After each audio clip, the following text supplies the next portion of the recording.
Praise the Lord. இயேசுவின் நாமத்தில் உங்களுக்கு அன்பின் வாழ்த்துக்கள். நல்லா இருக்கீங்களா? கர்த்தர் இந்த மாதம் தடைபடாது அப்படின்னு சொல்லி வாக்குத்தத்தம் கொடுத்திருக்கிறார். எது தடைபடாது? கர்த்தர் செய்ய நினைத்தது ஒருபோதும் நம்முடைய வாழ்க்கையில தடைபடாது, இல்லைங்களா? அப்போ தடைபடாது, ஓகே. கர்த்தர் செய்ய நினைத்தது ஓகே. ஆனா நம்ம என்ன நினைக்கிறோம்? நம்முடைய நினைவையும் ஆண்டவர் முதல்ல பாப்பார்ல.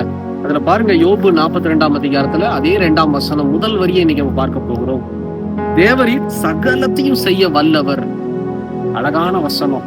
இந்த வரி நம்ம மனசுல உள்ளத்துல ஆழத்துல இருக்கணும். நிறைய பேருக்குள்ள நம்முடைய பயம்தான் தேவன் நமக்கு வைத்திருக்கிற ஆசீர்வாதங்களுக்கு பெரிய தடையா இருக்கு.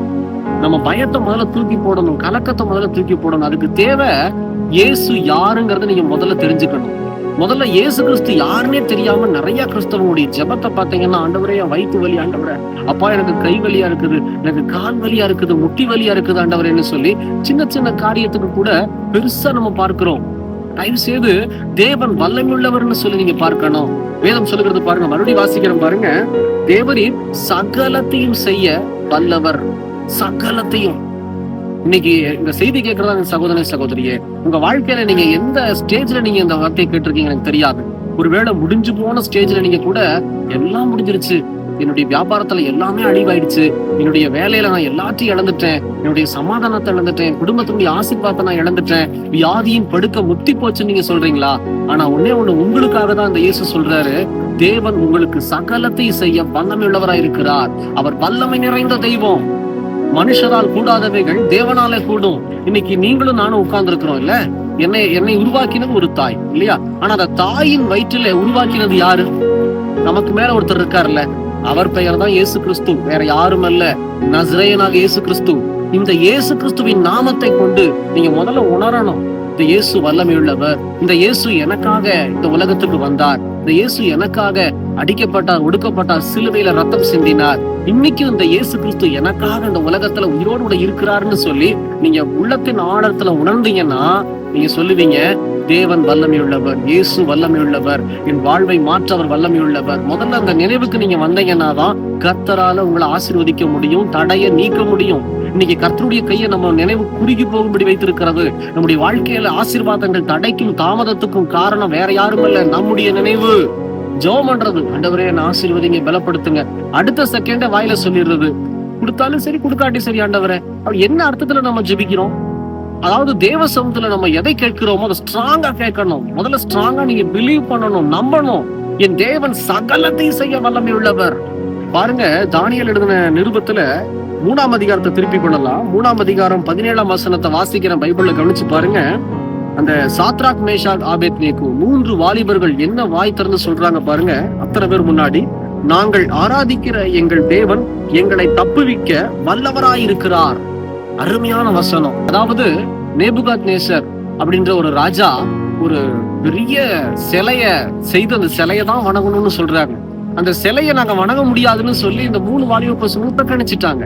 இதனால அந்த ராஜா மிகுந்த கோபம் உண்டாகி ஒரு எரிகிற சூளையை உண்டாக்கி தீய அதிகப்படுத்துறாரு. இந்த ராஜா தீய அதிகப்படுத்த அதாவது இந்த 3 வாலிப பசங்களையும் கையும் காலையும் கட்டி ஒரு பாடையில தூக்கிட்டு வந்த ஒரு மனுஷன் அந்த அனல் தாங்காம, அந்த சூடு தாங்காம செத்துட்டான்னு சொல்லி வேதம் சொல்லுது. ஆனா இந்த 3 பேரை உள்ள தூக்கி போடுறாங்க, ஒண்ணுமே ஆகல. அந்த ராஜா தீய அணைச்சு 3 வாலிப பசங்களையும் வெளியில கொண்டு வராரு. அவங்க மேல ஒரு துரும்பு கூட படல. குறிப்பா சொல்ல போனா அந்த தீயினுடைய மனம், அதாவது ஸ்மெல் கூட அவங்க மேல இல்ல. இது எதனால உண்டாச்சுன்னா, இந்த பசங்க சொன்னாங்க பாத்தீங்களா, கர்த்தர் எங்களை விடுதலை செய்ய வல்லவராய் இருக்கிறார். அப்போ இவங்களுடைய நம்பிக்கையும் உங்க வார்த்தையும் தான் தேவனை கிரியை செய்ய வைத்தது. இன்னைக்கு இயேசு கிறிஸ்து உங்க வாழ்க்கையில, என் வாழ்க்கையில கிரியை செய்யணும்னா நீங்க முதல்ல நம்பணும், தேவன் வல்லமை உள்ளவர், இந்த இயேசு வல்லமை உள்ளவர். சொல்லுங்க வாய் திறந்து, இந்த இயேசு வல்லமை உள்ளவர். என்னை ஆசீர்வதிக்க, என்னை உயிர்ப்பிக்க, என்னை பலப்படுத்த, எனக்குண்டான யாவையும் திரும்ப தர இந்த இயேசு வல்லமை உள்ளவர்.